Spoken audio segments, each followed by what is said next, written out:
What we're going to talk about today is we did an episode back earlier this year on hyper-independence. It's episode 228 and it was out on June 7th. So if you want to listen to that, so many people messaged me and commented and said, can you follow up on it? In that episode, we talk about hyper-independence and kind of where it comes from and the effects of it. And I wanted to kind of go a bit further and talk about some of the consequences of hyper-independence and the solution to hyper-independence, because it's actually really key to maintaining sobriety. And one of the consequences of hyper-independence is loneliness. You were twisting through seven. Hey, welcome back to the Soberful podcast. I'm Veronica. And I am Chip. How you doing, Chip? I am doing very, very well. Do you know what? I sat the other day and I thought, I'm really content. I'm really content. I've got so many things in my life, just good at the moment. Just, nothing spectacular. I'm not going on any huge holiday or anything, but just everything seems to be very easy for me at the moment. I mean, no doubt something dramatic will happen very shortly, but right now I feel really content, and it's it's lovely. I bet, and you're getting excited for the holidays, right? Christmas, getting geared up for that. The preparations that Heidi and I are doing up. I mean, we started earlier, many months ago. We started doing the Christmas decorations. Yeah, no, that's, as everybody knows, it's the highlight of our year, and we make a big fuss, a big fuss. Isn't it amazing that you ended up with Heidi, who doesn't care about Christmas either? I know, isn't it? That's kind of because that wouldn't work for me. I mean, I really enjoy Christmas. I mean, I enjoy the whole thing of it, but it's in balance, right? I love decorating and I love doing Christmas things with my kids. And I know you did do Christmas things with your kids. I did do. Yeah, no, we did. When certainly with younger kids and with Seth, we did Christmas, we did stockings, everything, all that sort of stuff. But once that was out of the picture, it is incredible how neither of us we are both as absolute about it as each other. We're not even, neither of us want to even pretend it's happening. And we're both in total agreement about it. It's really strange that life should throw us together. But yeah, neither of us give a shit about Christmas. What we're going to talk about today is we did an episode back earlier this year on hyper-independence. And it got I remember it well. Yeah, it got a really big response. And it's funny because you've been saying for ages we should do it. And I was like, yeah. And we just never got around to it. And then we did it. I'm saying you're right here. That it got, it really did land with people. It's episode 228 and it was out on June 7th. So if you want to listen to that, take a listen, because so many people messaged me and commented and said, can you follow up on it? Okay. And what I wanted to follow up on is in that episode, we talk about hyper-independence and kind of where it comes from and the effects of it. And I wanted to kind of go a bit further and talk about some of the consequences of hyper-independence and the solution to hyper-independence, because it's actually really key to maintaining sobriety.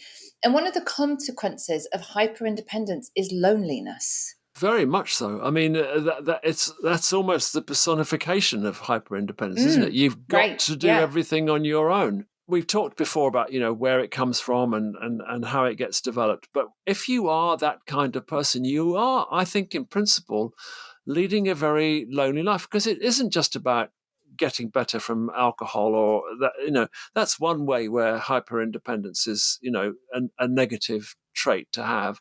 But it's just in everything. You can't allow anybody to help you put up pictures or arrange something or plan a trip you've got to do everything yourself. And that pushes people away. It doesn't include people. And as you say, it makes people who are around you just feel, well, there's no point in me making a suggestion because they're just going to drive on and do it their own way. And I think, of course, then that starts a fuel, because you feel lonely because of your hyper-independence. So then that just feels, well, I've only got myself now.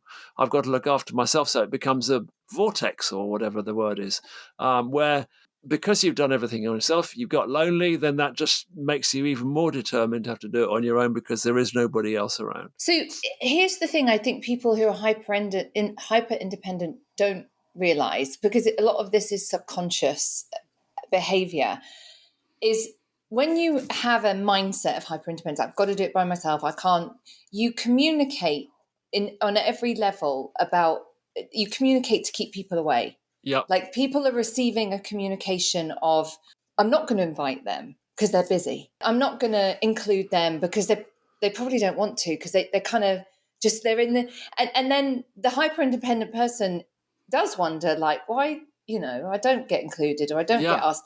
Yeah. And we really can communicate to other people, and this is non-verbal, about, don't come close, don't invite me, don't include me, don't bother me. I agree.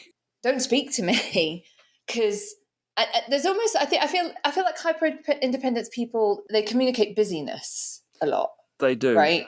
And I think we underestimate how much body language and sort of, for want of a 60s phrase, vibe we give off. I think it's not just about verbal. Yeah. We give off a kind of, don't come near me, I'm concentrating, I'm really hard.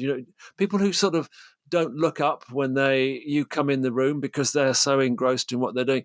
That's a kind of, don't disturb me, I'm busy, I can't, and yeah. we give off, we don't have to say it, but I think we give off so many, as you said, never standing still, busy, doing things, moving this from that to there, but definitely giving off a vibe of, I'm really busy doing my thing, so don't think about coming near and asking me for. My wife has that trait a little bit.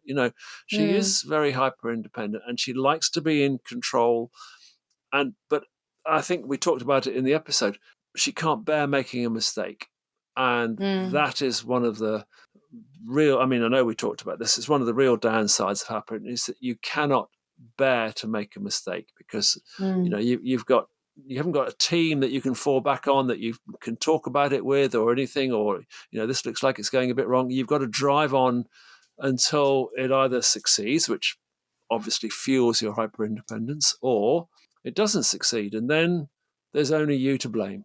It's a spiral that can very quickly go down into never asking for help from anybody and being, as you said, being incredibly lonely, and then having to try to be hyper independent in your loneliness. It doesn't take long to get out of the kind of loop of socializing. And I mean, COVID was a perfect example of how we got out of practice of talking to people. We got out of practice of kind of, how do you communicate? How do you have a dinner party? How do you have not that I've had a dinner party for 8 years, but I mean, how do you have these kind of little social interactions? And we got out of practice very quickly. All of us got out of practice very quickly. And I think if you're hyper independent and you're doing everything on your own and you're not including anybody, you kind of lose touch with how to talk to people. You certainly lose touch with how to ask for help.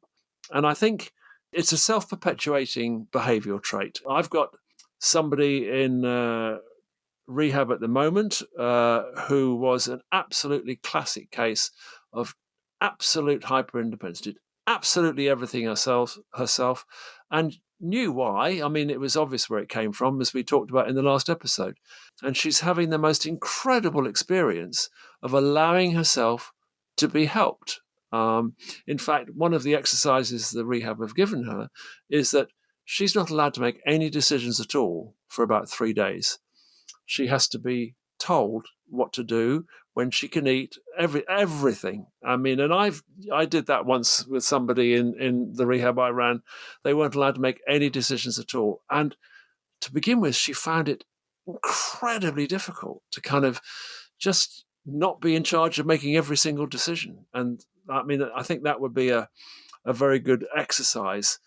Just something you could do on your own if you felt that you were hyper independent, you felt you had those traits. Just practice letting somebody make a decision, like what film are we going to see, where are we going to, just let somebody else make. I mean, you've got to start somewhere. And I think you're not going to change hyper independence overnight. So if we're talking about how do we deal with hyper independence, I think you have to start with very, very small, letting people make little, probably initially unimportant decisions. Well, I think you have to let people in. Sure. You have to let people in. And I think the whole thing is, outside of a treatment centre, I don't think when you're hyper independent, you don't have anybody. Yeah. You can do. So what I want to talk about is also when you're hyper independent, you may have had people around you, like you may be, maybe you work in an office and you're saying like, oh yeah, God, I'm really busy this weekend. I've got to do this, I've got to do that, and I've got to run here and I've got to run there. And somebody might say, oh, I'm running. I've got to go to the hardware store. I can pick that up for you if you want. It's not a problem. And bring it on Monday.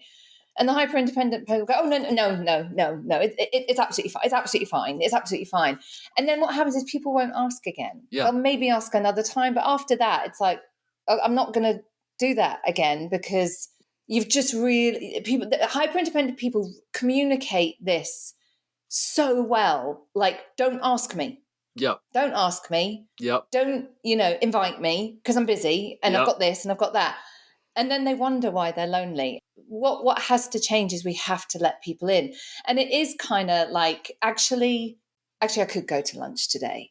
Yes, everyone's busy. We're all busy. Yeah. Right? We're all busy. Yeah. And you know what? I always tell my clients, none of us are lazy. We all get it done. Yep. I get everything. So I'm a productive person. I have been a productive person for all of my life, but especially so since I got sober. I'm a productive person and I get it done. So you know what? I can go to lunch today and just do that and get to know you or whatever. Or I can, you know what? I could make an hour on Saturday morning to go for a walk. I could do that, because the payoff of connecting with other people and just being a person connected to other people is beyond anything we can imagine. And this is a tough one, because when you've been hyper independent for so long, it's a foreign land to leave it. It's like you're so used to being this way. It's very, very scary. But I want people to know there's nowhere you won't be sober. You can't, because the loneliness will kill you. Yes, I mean, I think I said it last time, and I've often said it, that hyper independence is the absolute enemy of sobriety, because it's it doesn't allow you to ask anybody for help. But just actually, as we were talking, then I was thinking, let's not fall into the trap of thinking that you have to be on your own to be hyper independent. You can be a member of a family and still be hyper independent and be separate from that family, because you're doing everything. You either emasculate or you kind of make your partner feel, whatever gender it is, you make the other partner feel absolutely useless.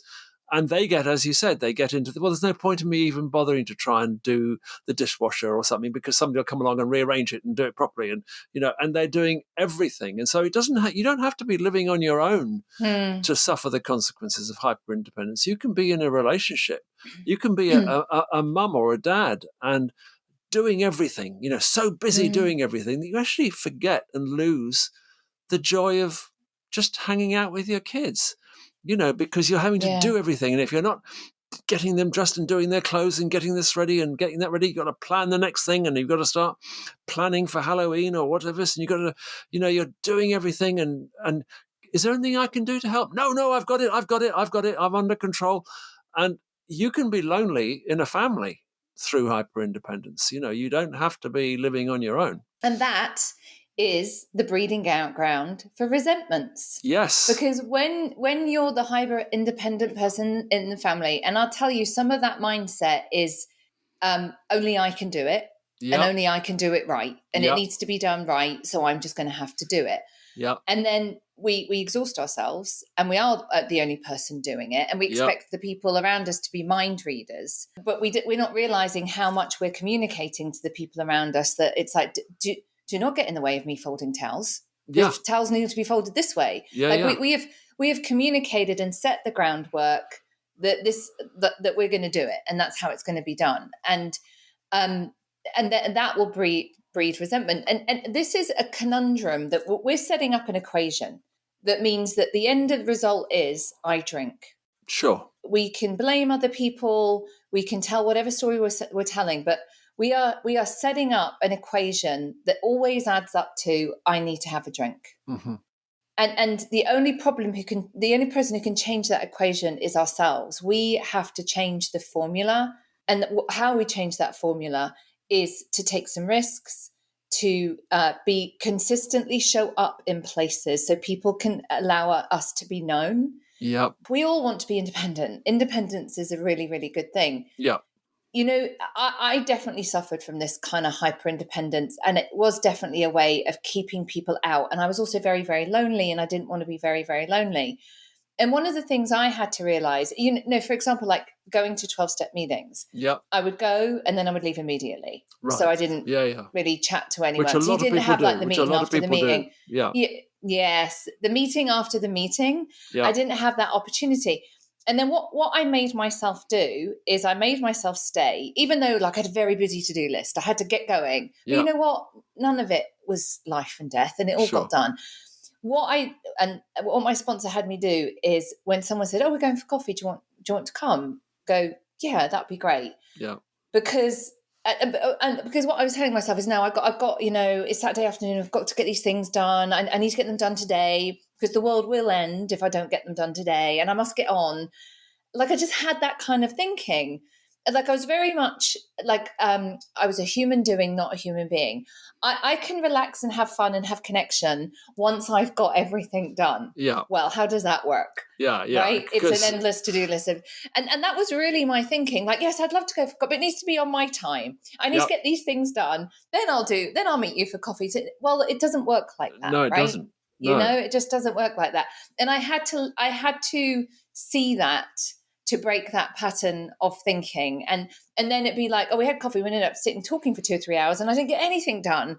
And you know what? I had a really great time and I got to know a couple of people I really got on with. And that was such a gift. I completely agree with that. And I think also I wanted to sort of throw into the mix, probably because it's just stirred up something within me about, you know, because I think both Heidi and I are capable of being hyper independent people. You know, got to do things my way and everything, even though we work together very well.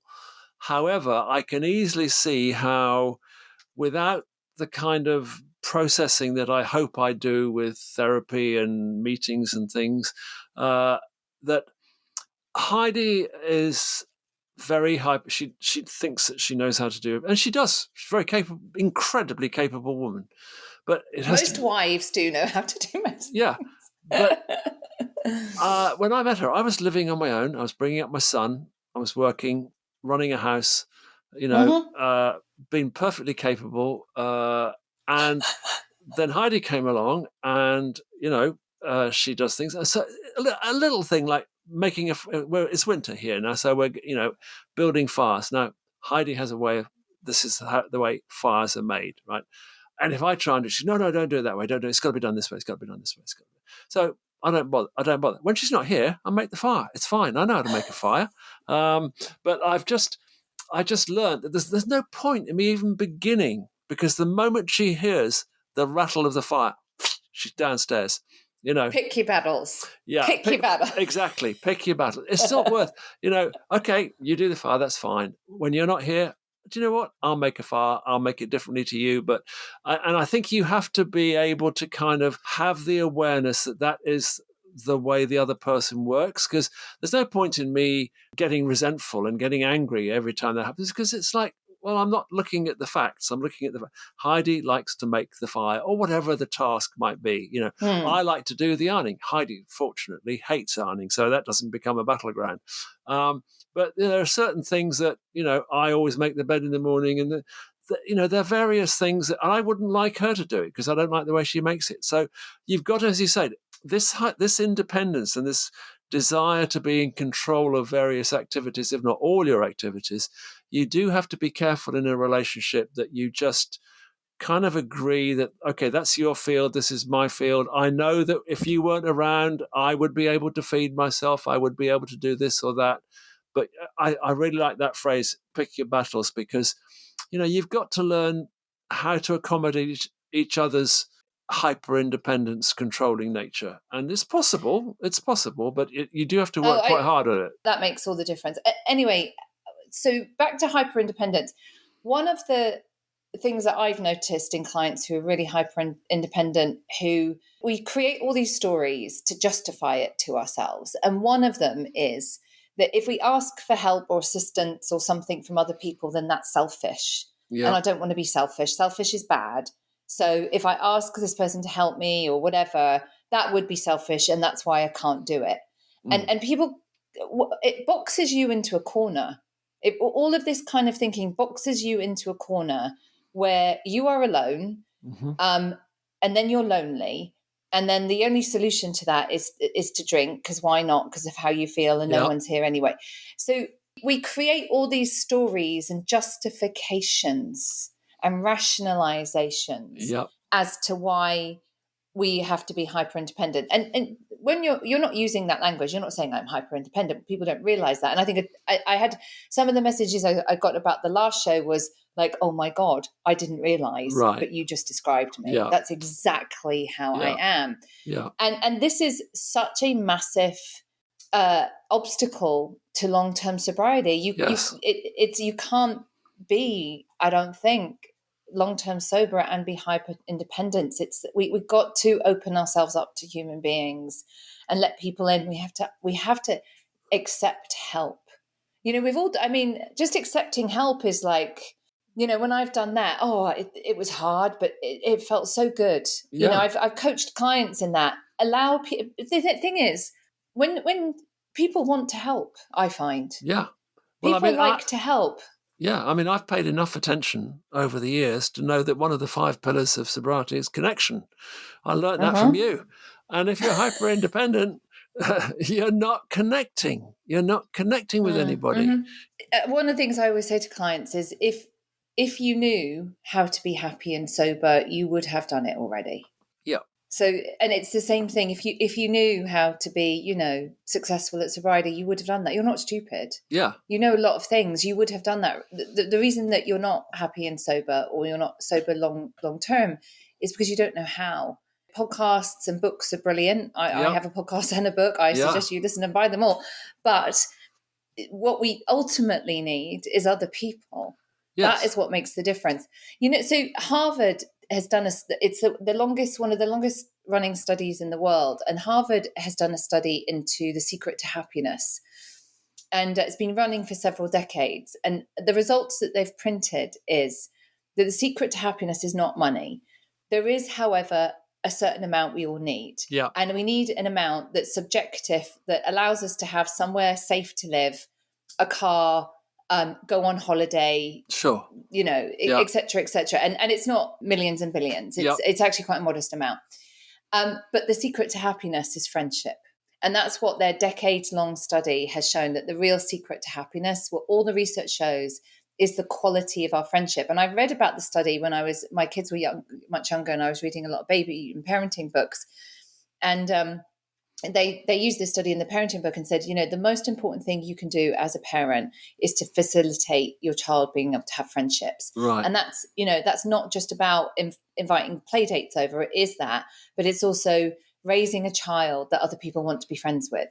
A child that just has some good manners, and a child that can share and isn't selfish, and all that kind of stuff. And I've always thought that was really interesting. And I think also all the studies, especially when they do them into AA, I think what they generally come out with is, the program, whatever. But what really, really makes the difference is the community. Yes. And that's true across whatever sober group it is. It's the community that's making the difference. Yeah, I would love to say that. In a way, to people who criticize it, don't worry about the program. Don't worry about the gods.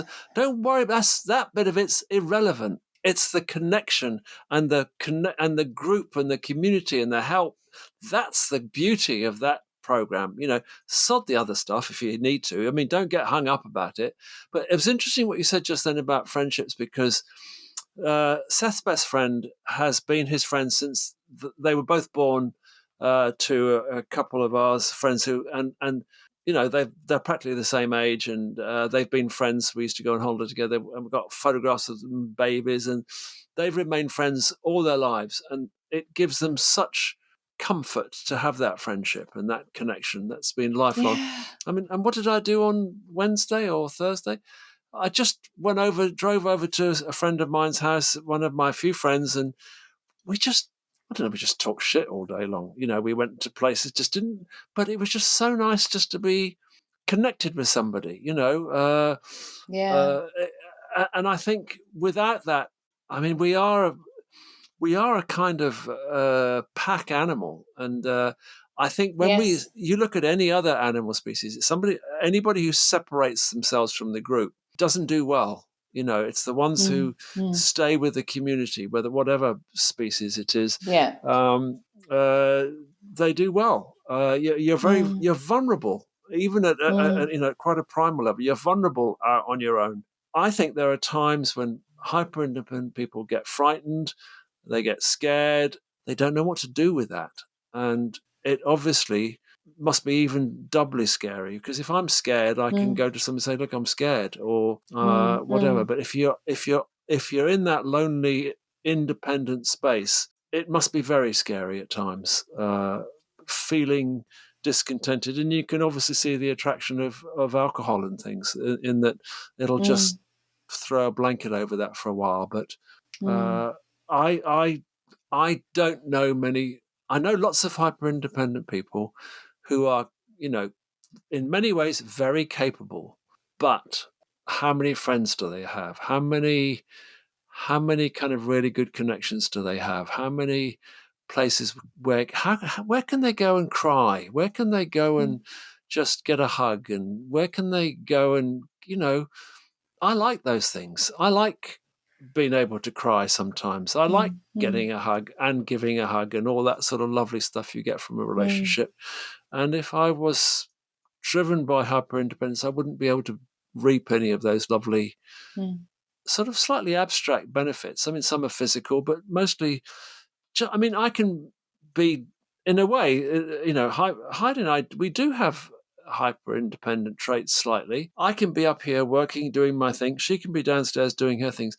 But there's a connection between us. There's something. We're not alone. We are connected. We're quite happy to admit that we need each other from time to time. And I find that's a lovely. We need people to go through life with. Yes. We need people to go through life with, and we need people like.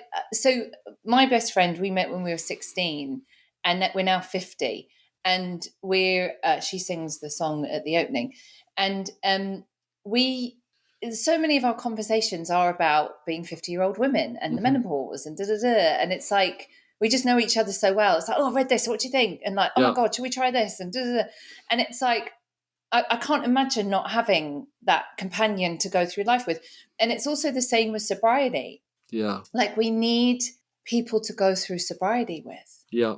Like we need people to, and we're going to have to let people in. And when you're hyper independent, this is probably going to be the hardest thing you've ever done is to consistently show up somewhere. It doesn't have to be a 12-step meeting. Can be, there's lots of choices. Yeah. Consistently show up somewhere. So, and to let people in and wait for do you want to grab coffee, or we're going for a walk after, or whatever. Yeah. Is consistently show up and wait for that opportunity and just say yes to it and just go, yeah. Because all of the reasons in your head as to why you can't, 99% of them are made up. They are just made up. You don't need to get all these things done. You don't, all of that kind of stuff. We are human beings. We are not human doings. Yeah. We, in September, there was a big She Recovers event, which they do these big events for 500 sober women, and they have speakers. And I've only ever gone, like, the speakers are a bonus for me. Sometimes they're good. Sometimes I'm indifferent. Sometimes they're whatever. I just go because I know so many people, and I just have random great conversations, getting coffee in the elevator, sitting next to someone at lunch. Like it fills me up. I leave there and I feel filled up with goodwill and affection. And lots of my clients were there, and it was just fabulous to see them. And we danced. There was a silent disco. We danced. Like, so the bit that I'm paying for, I'm not really bothered about. I'm there just because it's just loads of sober women, and we just have really, really, and the connection just fills me up. Yeah.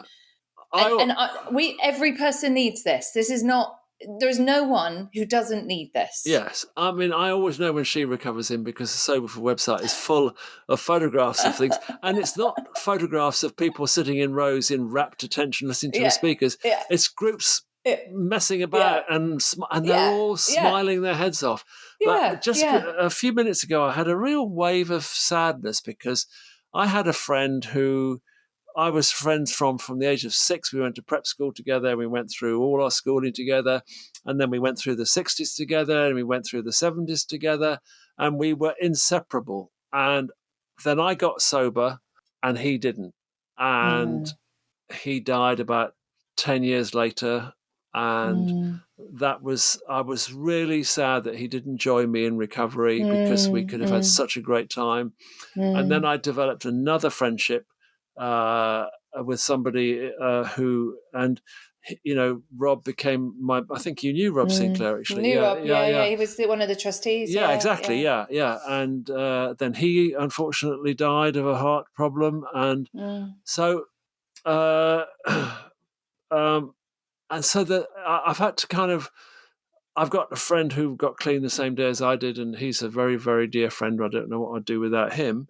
And then I have my friend, but there was a sadness there, because there's something about, I hear so many people go, oh, well, all the people I was at uni with, all the people I was at school with, I don't have any of that connection at all. And I've got nothing. Same. Yeah. Same. Yeah. My husband has, like, his best friends are his fraternity brothers that he met when he was at university, and they're all in their 60s. They are all best friends. I went to university, but I was such a train wreck that I wasn't capable of making those connections, and I don't have any friends from university. Yeah, my son has good friends from this. He's known all his life, and I can see they're really, really good friends. They've got each other's back, and they do things together, and I kind of miss that. So what I know exactly what you're talking about. I was so dysfunctional and not able to really maintain relationships and friendships very well that I had those experiences, but I wasn't able to create the bonds that a lot of people are able to create those bonds, like my husband did. However, sobriety gave me that. Sure.